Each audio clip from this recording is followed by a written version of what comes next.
Muy buenas noches, mi nombre es Melissa Fernanda Reyaroca. Realizaré el video de la fase 5 de Fundamentos Generales de Investigación. Continúo. La actividad consiste en 2 puntos. El estudiante debe elaborar un video donde explique de manera oral lo siguiente. Porque el tema elegido desde la segunda actividad es una temática que se debe abordar. Debe sustentar su respuesta con datos teóricos y estadísticos. Bueno, mi tema elegido fue la intervención para jóvenes consumidores de sustancias psicoactivas.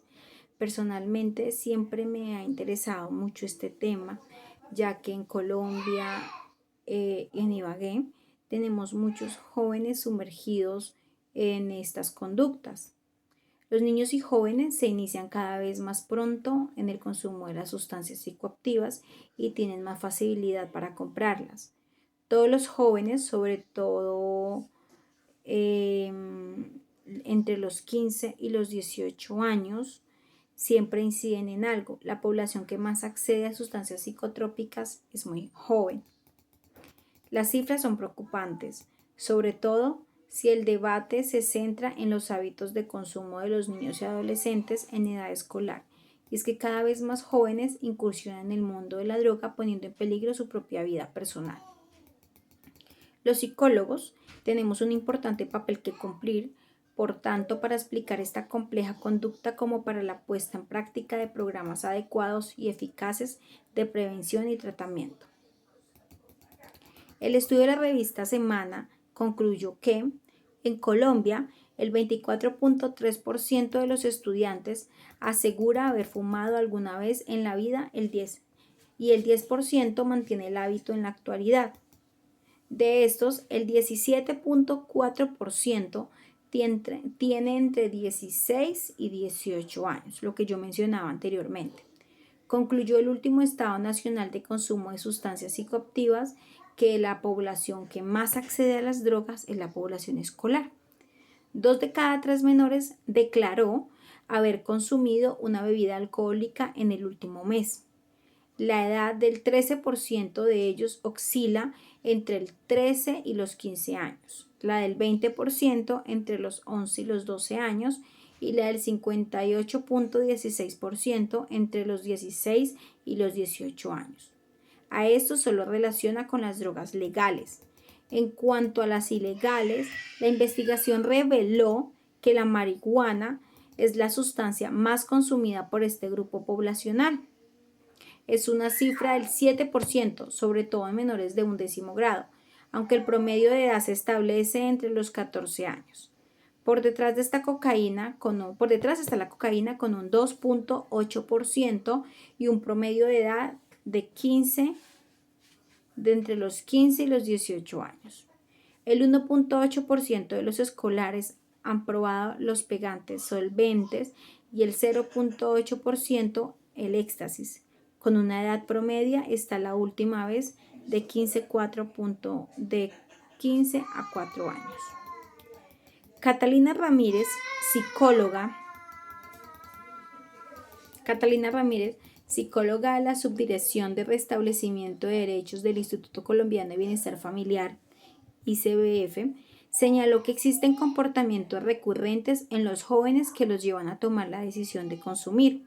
Por ejemplo, que los padres no tengan mucho tiempo para monitorear a los hijos y que sean padres o madres solteras que deban dejar sus hijos al cuidado de terceros y familias disfuncionales donde existen comportamientos de consumo de los adultos que los inducen a repetir este tipo de patrones. La siguiente pregunta es: relacione entre el tema anteriormente abordado y su pregunta de investigación formulada en la fase 4. Entonces, mi pregunta de formulación fue: ¿cuál es la razón por la que los jóvenes acuden al consumo de drogas psicoactivas? ¿Cómo ayudan las familias a estos jóvenes?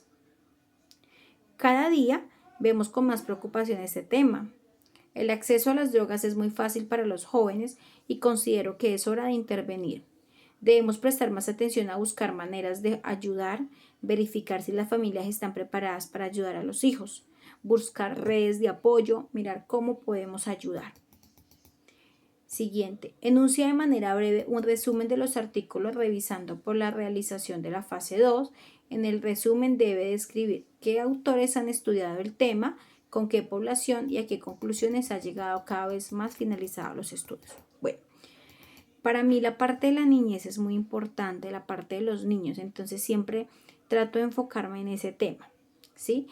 Uno de los artículos se llama el Observatorio Nacional de Discapacidad y Educación. Los autores son Discapacidad Colombia. El Observatorio Nacional de Discapacidad realizará un acercamiento a las situaciones de las personas con discapacidad en torno al ejercicio de su derecho a la educación. Se considera el análisis de variables relacionadas con la asistencia en los establecimientos educativos, por región, por grupo etario o comparativamente con las asistencias de sus pares sin discapacidad. Asimismo, las tasas estimadas se determinan de la escuela primaria y datos comparativos entre los países de la región. El siguiente artículo es la educación para la inclusión de alumnos sordos. La autora de este artículo es Ana Belén Domínguez. El resumen es el debate sobre el modelo educativo más efectivo para desarrollar el concepto de inclusión. En el caso de los alumnos sordos ha sido y es en la actualidad el origen de una gran controversia. Dos cuestiones aparecen inevitablemente siempre que se aborda esta cuestión: la lengua y la identidad.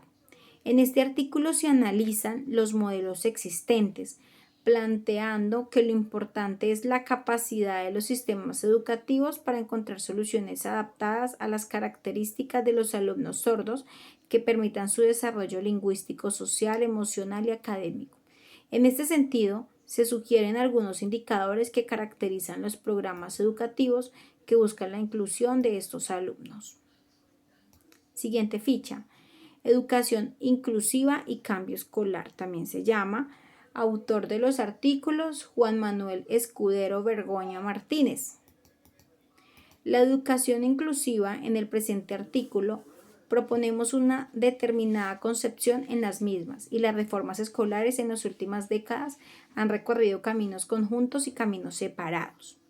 Bajo la perspectiva del derecho fundamental de todas las personas a la educación, se aboga por una educación democrática, justa y equitativa que lo garantice.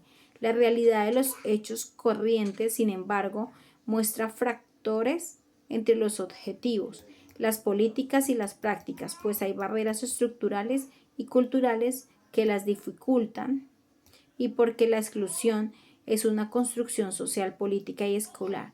Pueden y deben acometerse en acciones de esa misma naturaleza para lograr la inclusión como un trayecto. Bueno, esta es la parte final de la actividad. Muchas gracias por su atención.